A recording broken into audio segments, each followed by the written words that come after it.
The concepts of writing with 6/4 chords or second inversion chords are pretty simple.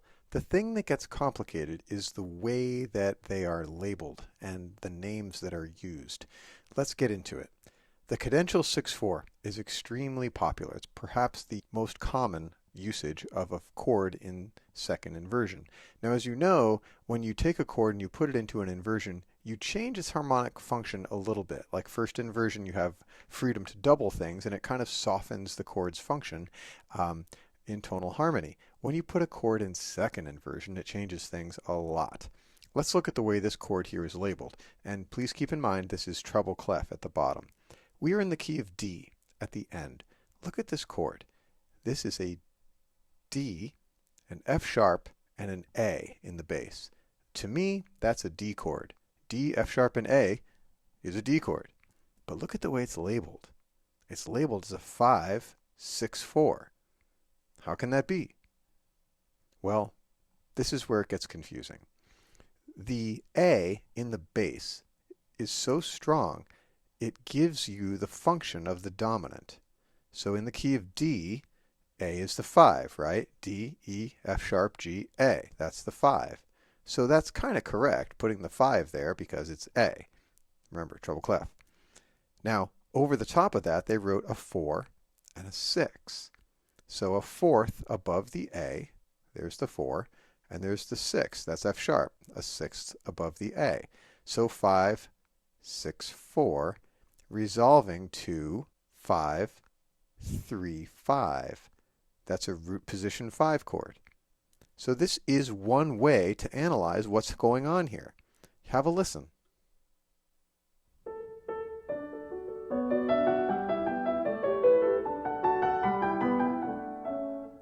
Another way to analyze this would be to say, all right, I've got, instead of a 5/6/4 moving to a 5/5/3, I have this chord labeled as a 1/6/4. That is the tonic chord D in second inversion. D, F sharp, and A. Second inversion 1 chord. So I could substitute that symbol. Now, I know this is confusing, but on the exam, you need to be prepared for both of these. And you're going to have to find your own style as to how you want to notate this. You could very easily write, and it would be correct, a 1/6/4 chord here going to a 5 chord in root position. This key concept here is absolutely spot on. The cadential 6/4 has dominant function. When you put a tonic chord in 6/4, you're putting the 5 of the key in the bass. So you're giving it dominant function. Commonly, these chord tones above it will resolve thusly. The 4 goes to 3, Fa goes to Mi, La goes to Sol. So it's actually showing you this maneuver. This one symbol shows you what's going on in both of those chords. Now, I kind of take offense here because this is how I was taught to do it. I would write 1/6/4 for the first chord, and then I would write 5 in root position for the second chord. Because they called me old right here. They are correct, though. 1/6/4 reflects what the chord actually is. If that chord was hanging out in space all by itself, D, F sharp, and A, in my book, come on, D, F sharp, and A in the key of D, that's a D chord, so that's the 1 in second inversion.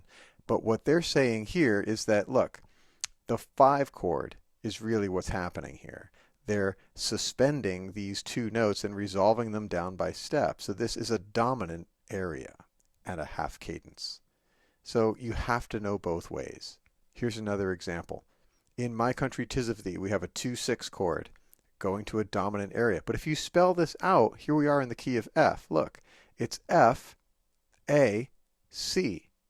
Hello, F, A, C is the 1 chord. But they're saying, no, no, no. Because the C is in the bass, that's the 5. These notes up here just haven't resolved yet, and they're about to in a predictable way. An octave above the bass is going to go down to 7. The sixth above the bass is going to go down to 5. The 4 above the bass is going to go down to 3.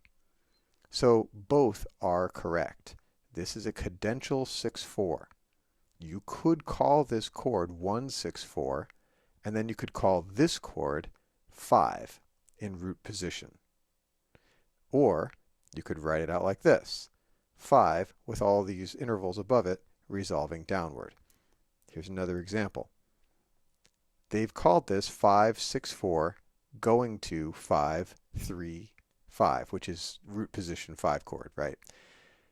But if you spell this chord out and you say, here's an F, here's an A, and here's two C's, that is the 1 chord in second inversion. So you could write 164 and then write 5 chord, just a Roman numeral 5 right here. That is where this gets confusing. So here we go. 1, tonic chord in root position, going to a predominant chord, 2 in first inversion, going to what you could write as a 164, or 5, meaning that this is the 5th of the key, 5th of the scale, and a 4th above that note, and a 6th above that note, resolving down to a root position 5 chord. So this is another way to write it. Both are correct. Here's what it sounds like.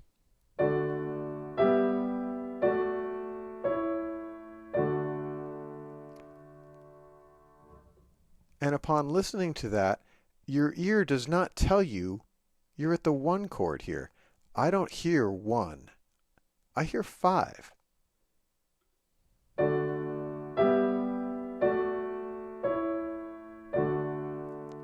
Here, I hear a 1 chord. This is a 5 area. So I completely get it. From a tonal perspective, from a listening perspective, I hear this bass note as 5. And I hear these two intervals above that bass note as resolutions down to the 5. And then we finally go to 1. But what's going on here is that they're labeling this as one complete tonal area. Here's another version.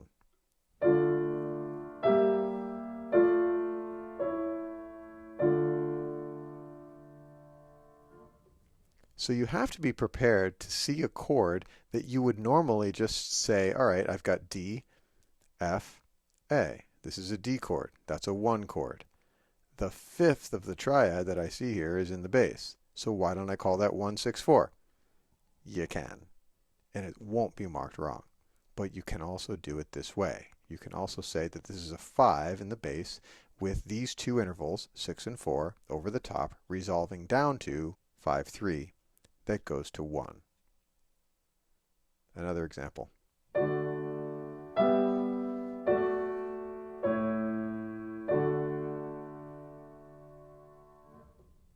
Sure, this entire measure is a dominant function, but when you spell this chord out, D, I see D, F sharp, A. There's two A's. So when you write a 6-4 chord, you definitely have to double that note. If you're thinking of this as a 5 bass note, with a 6th and a 4th over it, you still have to double the bass. If you think of it this as a 1 chord, you're doubling the 5th. So it's 6 of one, half a dozen the other. Here's another.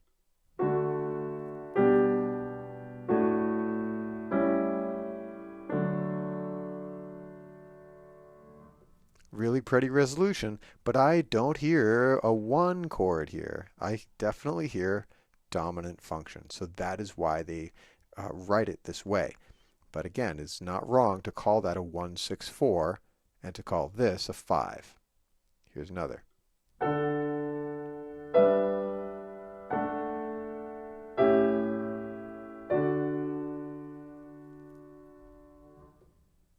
There you go. A cadential 6/4 in a perfect authentic cadence setting. So read this stuff and know that you can also label this first chord separately. I guess it really comes down to that. Do you want to label this motion as one thing, or do you want to call these two chords separate things? You can call this 164 going to root position 5, or you can call this whole thing dominant 5 with these resolutions written in. So here are a couple of examples. Take out your staff paper and try to do this on your own. Pause the video, and when you've got your solution, unpause the video, and then you can see the answers. Okay, here are the answers. And here are the answers if you didn't want to write it as a 5 chord. If you wanted to treat this as a 1 chord in second inversion, this is the way you would write it. And this is the way you would write it for the rest of it.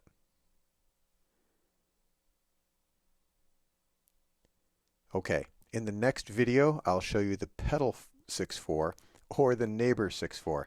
It just gets a little more confusing, right? They can't choose one name. You've got to know them both.